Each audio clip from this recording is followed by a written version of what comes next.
This is Inside Indiana Business Radio for the morning of Wednesday, July 26, 2023. I'm Kate Sharon.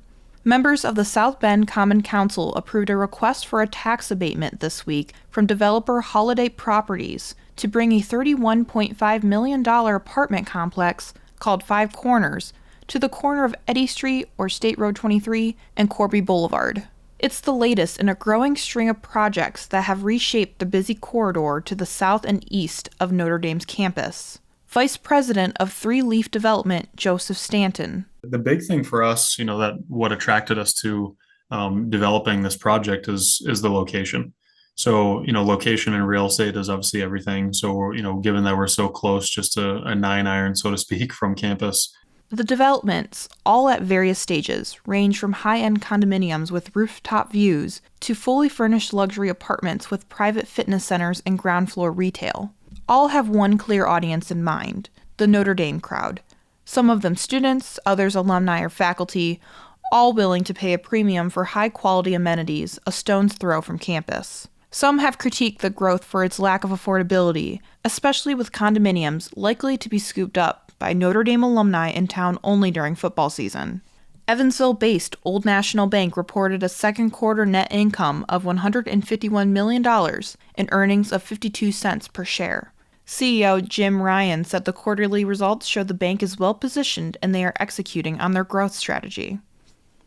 Two entrepreneurs are on a mission to expand direct primary care in the Hoosier State and throughout the United States. Brothers Chris and Adam Habig founded Indianapolis-based Freedom HealthWorks almost 10 years ago to give more people access to the healthcare model, and the company says it's seeing incredible growth.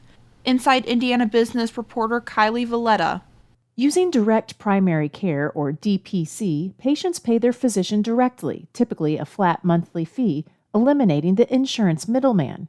Freedom HealthWorks says their doctors see 6 to 8 patients per day, compared to a doctor working within a hospital system who sees 20 to 40 per day. And visits are longer with DPC, about 45 to 60 minutes per patient. The small company has opened about 125 practice startups throughout the U.S. The company launched its first Freedom Doc clinic in the country earlier this year in Zionsville. A second clinic will open this fall in Batesville, a strategy that co-founder and CEO Chris Habig says is an antidote for healthcare deserts in rural Indiana. A lot of big hospital systems are vacating rural areas across the state, and this is a model where we only need a few hundred patients to make this viable. We don't need thousands and thousands like a typical insurance-based hospital model would. Habig says most physicians come to Freedom HealthWorks because they're burnt out on conventional fee-for-service models that require seeing a high number of patients per day. The company says it has aggressive expansion plans in Indiana. Kylie Valletta, Inside Indiana Business Radio. From the number one source for Indiana business news, this is Inside Indiana Business Radio. For 25 years, we've had the honor of telling the story of Indiana business. More than 1,300 shows, 8,000 interviews. We've traveled from Valparaiso to Versailles, Fort Wayne to Fort Branch, and everywhere in between. And we are just getting started. Our team is passionate about Indiana business because your story is worth telling. Join us every week as we travel the state to bring you Indiana's story. Inside Indiana Business, 25 years and counting. Indiana farmers conserved more of their land using cover crops and small grains to nurture the soil. A recent state conservation survey reported that 1.6 million acres of overwinter living covers were planted this year in the state. With the exception of corn and soybeans, cover crops are planted on more acres of land than any other commodity crop. These crops, when planted after harvest, increases organic matter in the dirt by adding living roots and acting as natural fertilizers during the off months. The study estimates 1.7 million tons of sediment were guided away from waterways due to cover crops. It is also estimated 68% of farmed acres were not tilled. City officials and their partners cut the ribbon Tuesday on a new mixed-use housing development in downtown Indianapolis.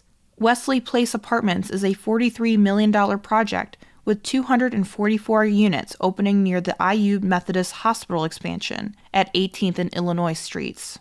The development features 25 workforce housing units and up to 10,000 square feet of street-level space. The development is the first of 2 Arrow Street projects in the area.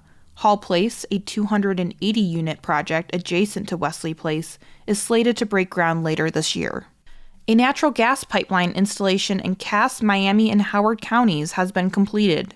The Northern Indiana Public Service Company calls the project a major milestone and says it will create employment opportunities for residents.